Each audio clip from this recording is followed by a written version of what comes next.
Hello everyone, my name is Ezinne Akubue. Today I'll be sharing with you a review of the article Resistance to Change, Causes and Strategies as an Organizational Challenge. Before I do that, here is my academic integrity statement. Did you know that 70% of change programs fail due to employee resistance and lack of organizational support? Let me tell you more. We'll be talking about change, the concept of resistance to change, factors influencing employee resistance, Morris' three levels of resistance, managing resistance, achieving employee support, and positive aspects of resistance to change. Change is inevitable. It's a natural occurrence. As Sopo suggested, it is an alteration to the status quo. Organizational change occurs when there is a desire to restructure the resources to become more effective or create more value. Organizational change typically impacts one or four aspects of operations, which is the job roles, structure, systems, or processes. However, for change to be successful, it depends largely on the employee reactions to the change. In the 1940s, Kurt-Lewin initiated the idea of resistance to change when he was handling employee behaviors so organizational change can be more successful and effective. Using the force field analysis, he explained that for change to occur, the status quo or the equilibrium must experience some form of destabilization or be upset. That is by adding more driving forces that are favorable to the change or reducing the forces that are resisting the change. This is a very simple yet powerful tool that can be applied when trying to understand the need for change in both personal and corporate environments. Resistance to change is basically employees' reaction in inhibiting the change. Employee reaction to change could either be overt or covert. When it is overt, it means that they are outrightly and openly resisting and refusing the change. When they are covert, it is not necessarily accepting the change, yet not resisting the change. It is more of a passive attitude towards adapting or accepting the change. Employee resistance to change can lead to negative consequences such as minimized creativity and effectiveness, diminished motivation, lack of adaptability, employee turnover, high turnover, and also financial setbacks for organizations. In this article, it was identified that there are two major factors that influences employee resistance to change. On the left is the individual factors, and on the right are the situational factors. The individual factors can be considered the internalized factors that inhibit employees from accepting the change. For example, lack of confidence, lack of self-stability, lack of motivation, uncertain feelings. And then on the right side, which is beyond the employee's control, can be organizational culture, lack of support, lack of organizational justice.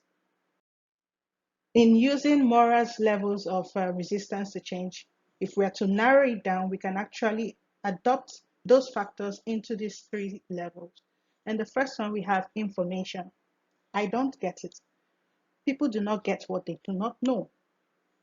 Employees like information, they like statistics, they like ideas to be able to understand the change. This is where you have the lack of communication, lack of information, high ambiguity of information, and inadequacy of information. And the second level, you have emotional reaction. I don't like it. It doesn't always mean they don't want the change, but it's about distorting their routine. Change is necessary, but sometimes it's challenging because people have different ways they react to change. Kubler-Ross's change curve model explains that people go through 5 different stages of emotions when experiencing change. It starts with denial, and then there is anger, and then there is bargaining, and then there is depression, and finally, acceptance. It is at this stage that managers need to show empathy to guide employees through this stage and offer support where necessary. The third level is trust and confidence. I don't like you. I don't like the change. It doesn't always mean that they do not want the change. Sometimes it's just they don't want the bearer of the news of change.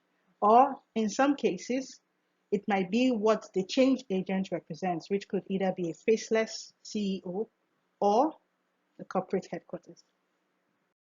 Cotter and Schlesinger in the 1960s developed 6 strategies on how to overcome employee resistance to change, which is on the left-hand side of the slide. On the right-hand side, however, the article extracted or built up on Cotter's strategies and also came up with 7 strategies that applies in modern-day organizations. I'd like to highlight gradually introducing change, psychological ownership, and change agents. Introducing change in a step-by-step process helps employees assimilate change and accept change effectively. Psychological ownership is very critical. According to Maslow's theory of needs, we have the social needs, which is an important need that needs to be met for employees to feel like they belong in an organization. When they know that the change will benefit them and they also play a role in the change and are involved, they can accept and integrate themselves into the change properly. Then the change agents need to be better equipped and knowledgeable enough to communicate the change effectively to the employees. One aspect that the article failed to understand is that in some cases, explicit and implicit cohesion is actually necessary because it can help in situations where the change process requires a short time or short period, and also the employees need to accept the change for the greater good of all.